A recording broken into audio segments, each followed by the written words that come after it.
Hola, hola, ¿cómo están? Espero que estén muy, pero muy bien. Te saluda Julio Ávila del canal de Emprende. Regálame unos segundos para indicarte el objetivo de este canal y continuar con nuestro resumen. Nuestro objetivo principal es incentivarte a leer. Y si te interesa una obra a la que nos referimos, te contactes con el escritor en sus redes sociales, en su página, en su editorial, ya que ellos son los que están detrás de esta creación, o te acerques a tu librería más cercana de tu confianza y lo puedas adquirir de manera original para respetar los derechos de autor. Ahora sí, continuemos.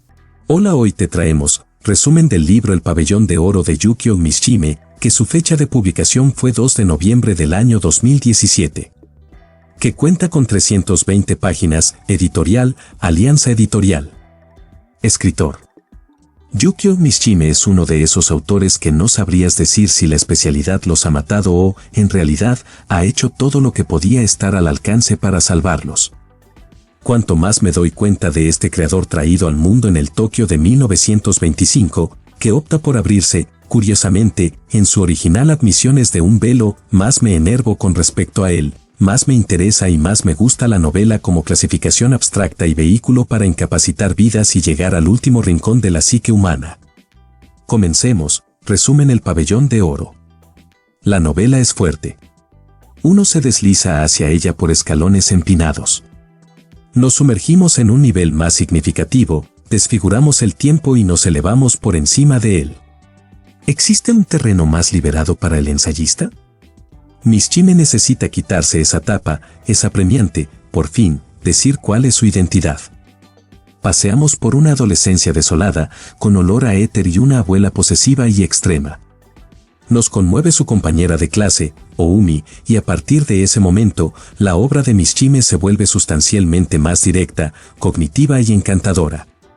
Lo aburrido se mezcla con lo excelente y en cada gota de agua o torbellino ensambla el universo. Su capacidad para vislumbrar el interior de los matices o los sonidos debe ser el producto de una búsqueda entusiasta de la satisfacción o, tal vez, de sí mismo.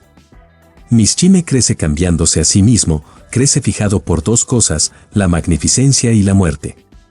Una mezcla que transmite a diferentes creadores como Edgar Allan Poe, Bierce, Quiroga, Pizarnik, Bernard, Woolf, Pepys, etc. Mishima crece de espaldas al mundo, sin embargo ante lo que quiere, y es esa ansia prohibida la que le hace perdurar poco a poco. De la manera más natural para él, es esa miseria perezosa, la principal angustia concebible. Mishima tiene la favorable suerte de vivir la infancia en una casa cargada de libros que el joven y el adolescente devoran. La depresión empuja a la lectura y la lectura al abatimiento. Su aspecto delicado no le ayuda a conectar con otros niños de su edad, le gusta pasar horas revisando dibujos de cuerpos despojados, curvas griegas, esclavos o santos con el centro atravesado por pernos. Siente un auténtico aprecio por el sufrimiento, el tormento y la miseria. Eso le alarma.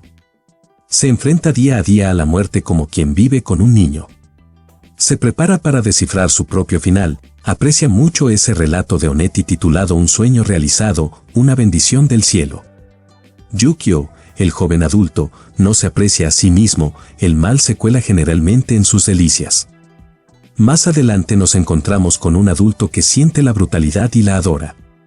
Que la solicitud táctica y la costumbre prevalecen sobre el futuro, pero que de vez en cuando está tranquilo en ese futuro y de vez en cuando no. Como ocurre con su propio país, en Mishima parecen coincidir dos Mishimes, el Mishima que atasca y el que arrasa.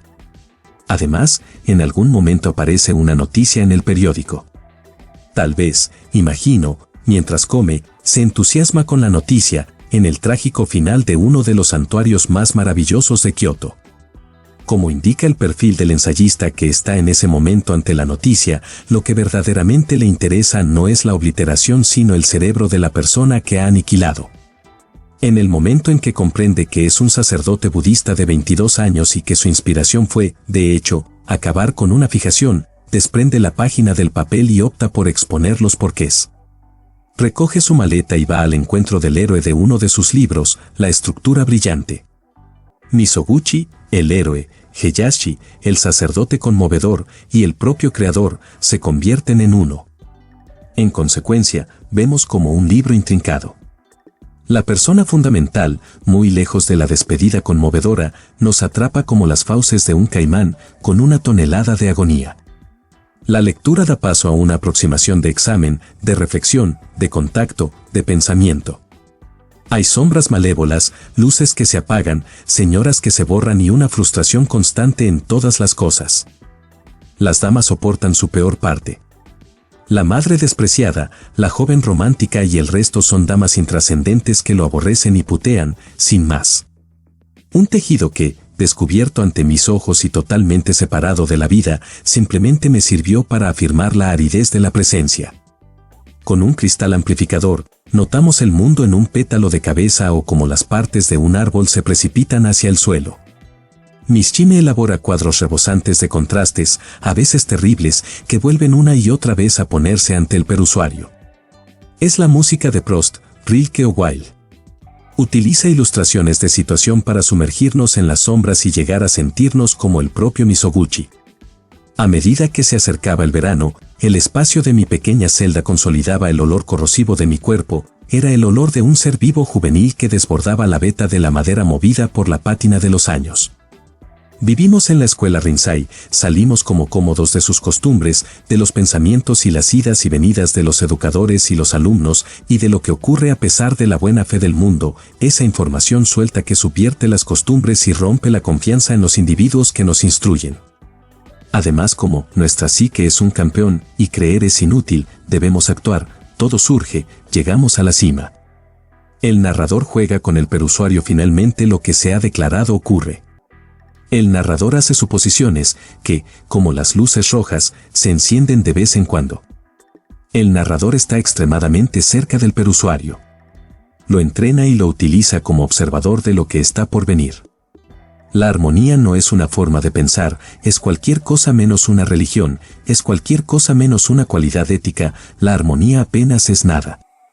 Es despojarse de todo, ser libre. También después de esa libertad se crece, se vuelve a la vida. Entonces, en ese momento, se vistió con esas cualidades limpias y desprendidas de la magnificencia y, a medida que avanzaba ante mi mirada, se fue separando dentro de su propia sustancia.